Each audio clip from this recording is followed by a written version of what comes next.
Hello everyone, welcome to the ACS Copum College Counseling video series. Today we're looking at reflection and research time as we move forward in our university preparation. Today's video is exploring different universities, and here we have Sam Wickham and Jeremy Forrester, whom you already know. My name is Begin Sibanda, and we are introducing Dr. Sadie Hollins, who's joined our team recently. Welcome to our video. Hope this is going to be helpful for you as we explore your next destinations.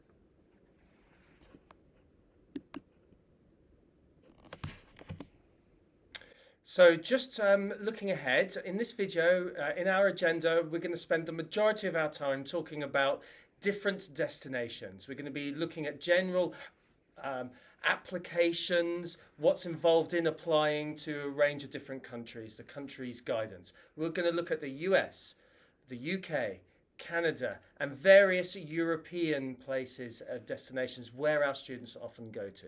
That's going to be followed on by a brief whistle-stop tour of some important features in Schoology and its to-do list, as well as highlighting and showing the up-and-coming events and what's next for you. So, without further ado, over to Mr. Wickham for the UK. So we just now want to run through very quickly some key issues and points with the 4 or 5 most common countries that our students apply to, and some of the processes and a little bit of the deadlines. It's going to be a bit of a whistle-stop tour, and we're going to dig into a little bit more depth as we move through the rest of this academic year with individual students. But here is a very brief overview, starting with the UK. Now this is a really interesting centralized, mostly application service, and what that means is we have a choice of about 150 universities in the UK, and we have 5 options. That's 5 choices of course, or it could be 5 courses at the same university, although that's never advised. And this is a centralized service, so we have an account with UCAS. Students apply to us, essentially, to the ACS, and then we submit the application on the student's behalf. So that means there's a little bit of time in between kind of a student completing the application and us sending it off to the UCAS University and Colleges Application Service. So it's just a couple of important things to consider. Students will create an account, a hub account through UCAS. We will have a full workshop on how to do that sometime in April and May. The actual application cannot be started or submitted until August and September, but we'll get set up on the account in April and May when it's ready to go for next year. As I say, there are 5 choices, which is a limit of the state-funded universities, but that's only 4 if students are interested in medicine, dentistry, veterinary sciences. So we get 4 options of those courses, and then an additional 5th choice for something different. If students are interested in applying to Oxford or Cambridge, they have 1 choice, so that's 1 course and at 1 institution only. They cannot apply to both. And the really key thing to understand with UCAS is that there are minimum entry requirements for each course. All right. So, for example, an entry requirement might be 666 higher level in the IB and then 36 points overall. A student typically will probably not be considered if their predicted grade falls below that threshold. So this is a credential-based admissions system. It is predominantly geared on academic attainment, and that's really important to bear in mind. Some universities are a little bit more flexible than others. So it's really important to research universities and courses and find out what those minimum qualifications are for entry.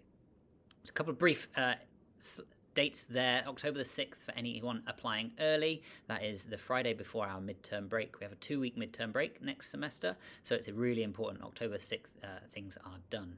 And then for every other application to the UK, there is a December 1st deadline, and that gives us time before the winter break to write references, add predicted grades, and get them all submitted to UCAS before the winter break. Just a couple of things that students will need to be thinking about, and again, full guidance, preparation and workshops will be running on these over the next few months, that a university application to the UK requires a personal statement. Now, you might have seen in the news recently things like UCAS scraps personal statement for video courses, video applications. That is simply not true. That is an embellishment, and there are no changes for our current grade 11s. So you will be writing a 4,000 character personal statement just as people have done for the last 30 or 40 years. And then we will run a full workshop on this in your English classes through April and May. So there'll be plenty of time to prep, draft, get some feedback before the summer break. All right. I kind of mentioned the credential-based admissions system that the UK offers, or the UK runs. So this is conditional upon achieving certain qualifications in AP and IB and high school diploma GPA. So it's really important to stay on top of your academic subjects over the course of the next couple of years to improve those predictions and to keep that GPA high, because certainly for AP students will have a minimum GPA requirement, as well as certain scores in AP examinations, for instance. If students are not doing any APs, or not necessarily maybe enough or the right kind of AP or IB courses, there are foundation degree programs available. So this is a bridging year. It turns a 3-year program into a 4-year program and aims to plug the gap, either academically or in terms of subject knowledge, between what a student is leaving high school with and what their first year of the course typically expects of a student. Right, so we can chat about foundation courses if you're kind of feeling that you've maybe made the wrong choice of AP and IB subjects, or perhaps if you're interested in creative subjects like fine art, and a foundation course is very typical for students to explore their kind of artistic abilities and creativities for a year before deciding to study something like animation or design or painting or pottery, sculpture, that kind of thing. There's also a reference that is written by us with contributions from our academic teachers, and we will obviously need time, hence the slightly earlier deadline of December 1st to give us time to do all of that. So that's the UK. Just a very brief look at the US. Obviously, this is the second most popular country that our students apply to. Now, there are 4,000 colleges and universities in the States, so it's really, really important that students are doing deep research and really narrowing down their priorities in terms of, it could be state, it could be geography, it could be weather type, it could be even certain cities, geographic locations. It's really, really crucial that students are doing that deep research and kind of thinking about where they might, what environment might suit them.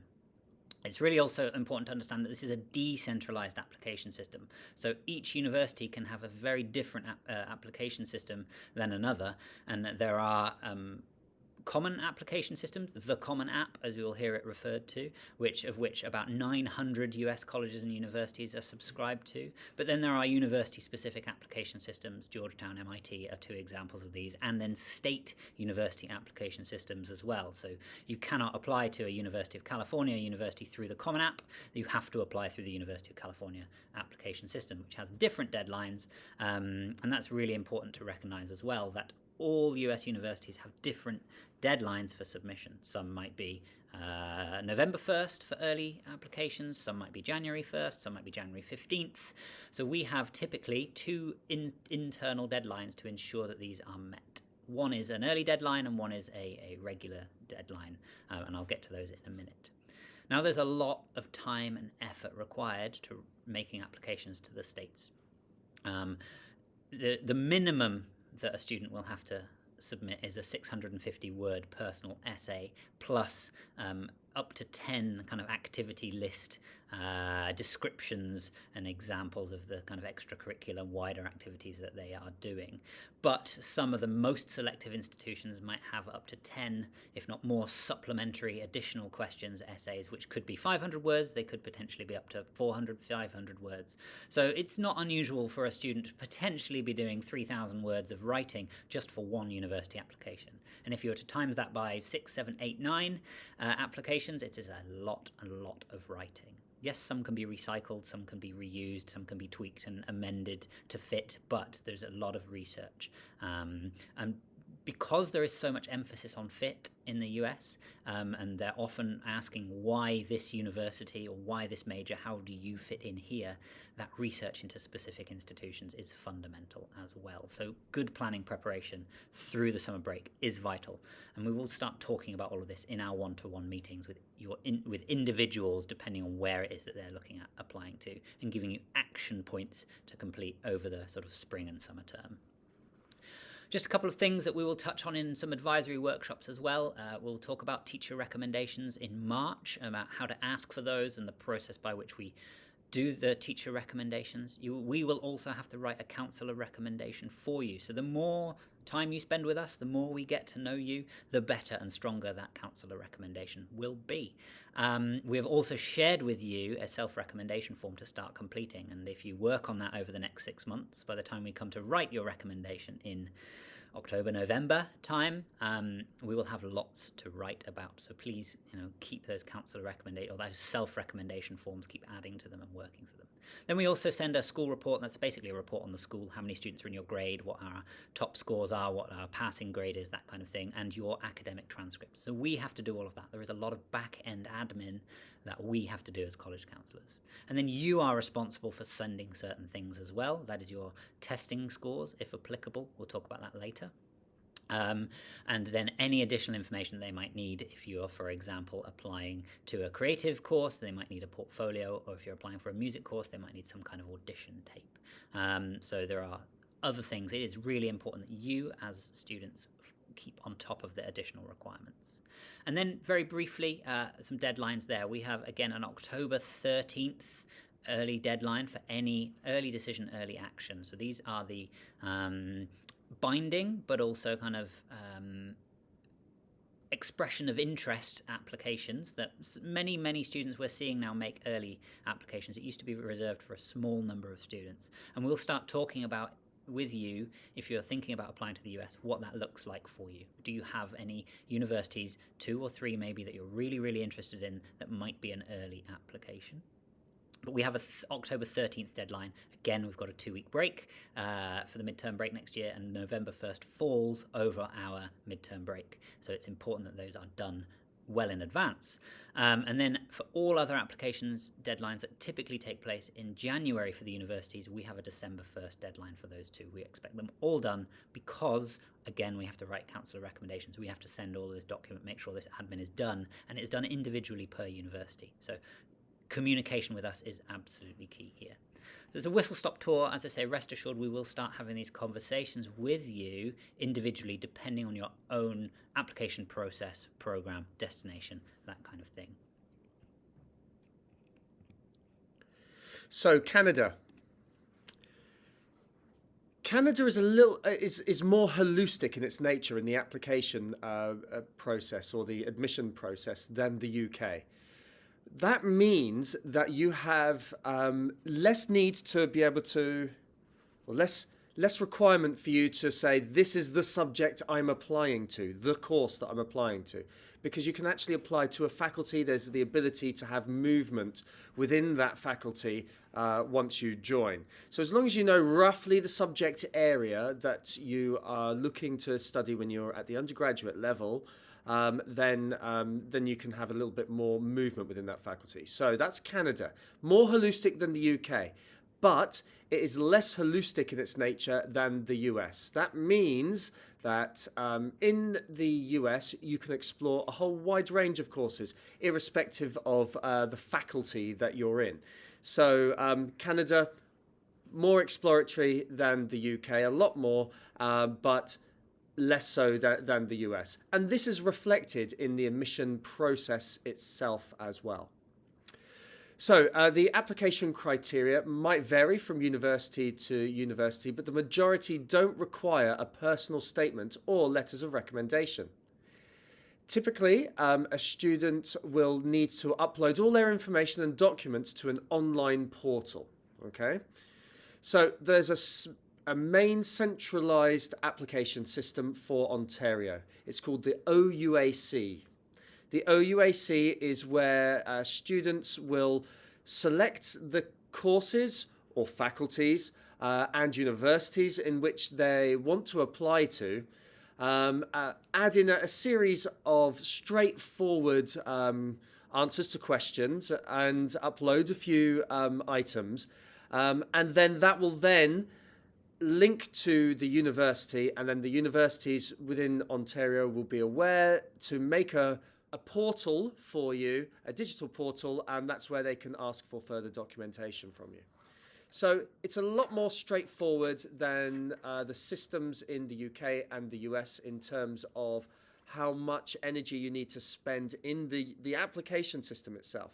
However, although I did highlight the fact that there is no personal statement, some universities will require a letter of motivation, which is very similar to a personal statement. So that's the OUAC for Ontario, but there's more to Canada than just Ontario. A very common destination for students is British Columbia, outside of Ontario, as well as Atlantic Canada, like Nova Scotia and so on, especially the Dalhousie. So if you're applying to British Columbia, you would use that website here, apply.educationplannerbc.ca. When you're applying to Canada in general, please do pay attention to some of the specific course requirements. For example, the type of maths level that they're requesting you to have, okay? So are they requesting a particular faculty or course that you apply to be analysis or applications, AA or AI? Because of this, do please closely liaise with your college counsellor and there's this thing in Canada where they ask you to upload some current grades before semester 1 of grade 12 has been completed. So do please make sure that you are communicating with your college counsellor so that they know when and how to support you in uploading those current grade documents in addition to your original transcripts. So, and also we're very good at talking about the various options that you have in Canada as well. So do please spend time discussing this with your counsellors, please. Now, moving on to the Netherlands. The Netherlands is also a very popular destination with our students.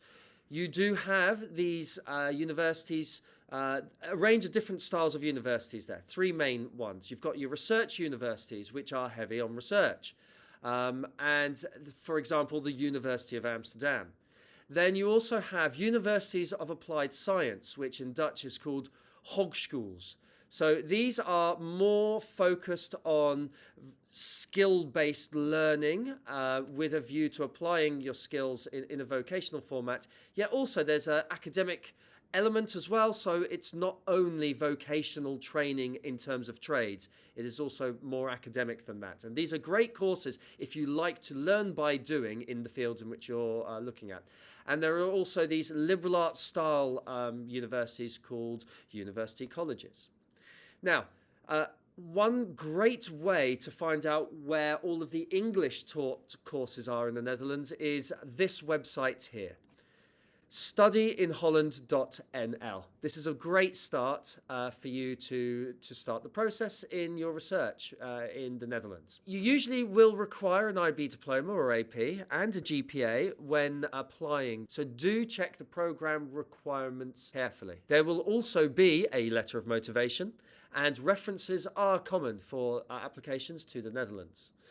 Sometimes specific course requirements are needed as well. That is dependent on the major that you are looking to study. There is this phrase called numerus fixus. It's Latin for fixed number. So what does this mean? It means that for some and not all universities, there will be a fixed number of places for particular courses. So once those places have been filled up, then the admissions process is shut down, and those students that have been offered places will move to go to study there in the following year. There are a fixed number of numerus fixus courses that you can apply to as well. The majority of courses will give you a maximum of 2 numerus fixus courses at the most. However, there are a few subjects where you can only apply to 1 numerus fixus course. such as physiotherapy. some psychology courses are starting to creep in with only that requirement of one numerous fixers course, and medicine and a few others. So do please make sure that you've done your research when you are looking at these courses in studyinholland.nl. Be sure to work out if A, it's a numerous fixers course, and B, how many numerous fixers courses are you able to have as a maximum, 1 or 2? Okay, so spend time discussing this with your college counsellor. They will help you guide you through this process as well. So there are interview and online tests, and when you go to actually apply, you need to register yourself to studylink.nl. So studyinholland.nl is great for learning about the courses, and then when you want to register to apply, you go to studylink.nl. Okay, that will then take you to links to the specific course application pages on each of the specific universities' web pages. But you must go through the StudyLink bit first, so then the system will know how many numerous fixers places or regular courses you have applied to, because they limit you. So there are some issues associated with the university experience in the Netherlands for some students in the past, and mainly that falls down to accommodation. So in the Netherlands, there's a bit of a shortage in housing. So as a result, unlike you will have in the UK and the US and Canada, you'll generally have support in those countries to find accommodation for that first year. In the Netherlands, you don't quite have that that support as you arrive, so that you are kind of left a little bit to your own devices to try and get that organised. So that's important to be aware of. So that as a result, there are some slight kind of cultural differences there when you're looking at the university life in the Netherlands, with the idea that a lot more is expected for you to go out there to organise things for yourself. So now we move on to Spain, which is also a growing destination with our student population. You'll find that a lot of the applications are online. There are a lot of admission tests associated with some of these universities. Decisions are based upon committee decisions. And then there are sometimes interviews as well. And some of these can be online, some of them can be in person, but the majority can be accessed online. So there are quite a few universities that have courses in English. Some examples include ESADE, IQS, EU Business School, CIS University, Carlos III, and IE. And with some of these, and ESCP as well. With a lot of these, there are local London university representatives as well that you'll find, especially for ESCP, IE, ESADE, and EU Business School. Then there are some other universities that are very highly ranked, and some have different proportions of number of courses that are delivered in English and in Spanish. So, for example, the University of Navarra, which is very strong in business and STEM, what they do is they have some courses that are 20% delivered in Spanish with 80% in English, and you have a range of different weighting and options within the courses that you have there. So you could have some courses that are 100% Spanish, or 80% Spanish with 20% in English. So do be aware of that when you're looking there, but Navarra is definitely one of those universities that's growing in popularity with our students as well. And then beyond those universities, which are generally the private universities and business schools and those that focus on an international market, you also have some top programs in Spanish as well. So universities that deliver also in Spanish. So for example, you have Complutense, Carlos III also have Spanish courses, and you can see a range of other public universities there below. Okay, so I just wanted to bring your attention to our Schoology resources. So there will be everything that you need to do with college counselling. If you're unsure where to find it, so we have a college counselling and careers page which you can find under groups on Schoology. Once you click on that, you'll be taken to our update. So on the left-hand side, you'll see all the posts of events and things that we've got coming up that we want to share with you. But the most important thing, I think, for you to take a look at is the resources section. So a couple of things I wanted to draw your attention to under resources is firstly the grade level resources. So these are really important because they have everything that you need to know or need to work on by your grade level. So I'd highly encourage you to take a look in here. As part of our grade level resources, one of the most important things is our to-do lists. So as you can see here, it will show you by your grade level the things that you need to focus on for this particular year. So it's really important to be involved in meaningful activities and perhaps seek out leadership positions, thinking ahead of the sort of things that universities might be interested in learning about you outside your academics. As you can see on the left-hand side, there are also lots of resources and presentations that we've looked at. So this will be your one-stop shop to find out all the things that we'll be working on this year and to go back over anything that you need to take a look at. The second thing I want to draw your attention to is the university's specific destination resources. So this is under the Exploring Options folder. As you've already heard in the presentation, we've talked about the different application systems and the nuances in those. As a kind of resource to go back to, I'd encourage you to take a look at these to remind yourself of what you need in terms of application materials. If there's essays that you need to look at writing, there's resources to help you get started with those. Of course, we'll be working on doing that throughout the year with your individual counsellors, but that's a great place for you to get ahead and to look at what you need to prepare for your applications. Okay, so now I'm going to talk to you about some upcoming events we are organising as part of the college counselling team.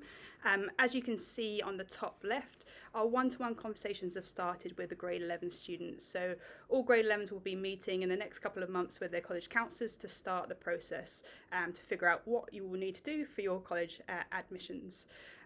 We've also had lots of other events that have taken place in the first few weeks of term. So yesterday we just had a presentation on standardised testing and the landscape for 2024 with Mr. Wickham. As part of this video, we're looking at how you would apply to different countries.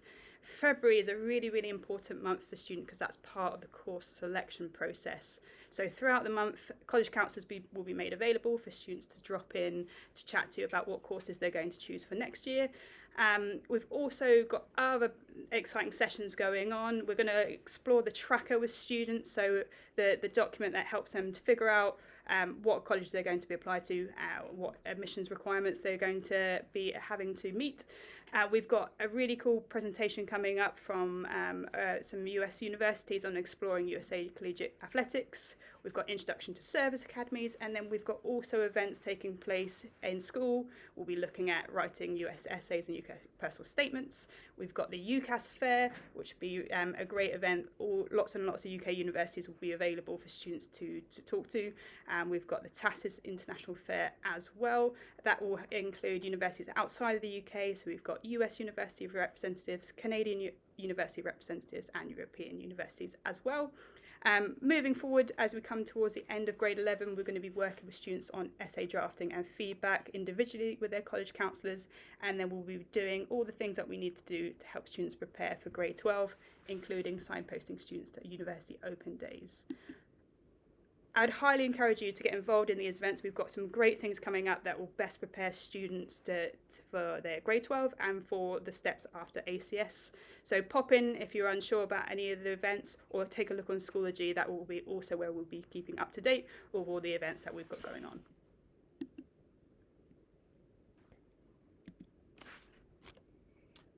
So what's next, right? Consider your interests and strength. Spend time researching career options.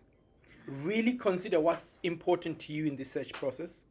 Make a short list of what you want in a university, not just what university you want, right? There's an emphasis there in what you want in a university. You are thinking about you, not the university. Really introspect and think about your ambitions, your abilities, and your interests.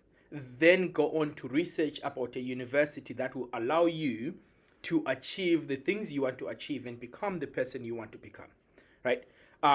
Start exploring some universities, attend university visits, Universities will keep coming to our school as we've just explored some of the events that we'll be holding here. Pick up some prospectuses. Universities keep sending prospectuses. You can come down to our college counseling office and pick up a prospectus. Universities, when they come here, they bring them as well. And of course, there is the internet where universities put in a lot of information that you can go on and research by yourself. Together, we can do it, right? Communicate, talk to your college counselor, schedule college counseling meetings. Make sure you meet with your counselor at least once every month, if not more times, right? So we've allocated your college counselors. Mr. Jeremy Forrester is for Dragon House. You can see his email address right here. And we have Sam Wickham for Pegasus, Dr. Sadie Hollins for Kraken, and of course myself, Beginkosi Sibanda, for Phoenix House. Our email addresses are available right here. And if you're on your school email, you literally just need to type your last name or just first letter of the first name and last name, and our emails will pop up. Get in touch, come down to the office, whether it's college counseling, thinking about courses, thinking about subjects, or just exploring different countries. If you come into our offices, we even have QR codes. Just bring your phone, scan, and it will lead you directly to our calendars. We look forward to working with you and hope you achieve the best you can. Thank you.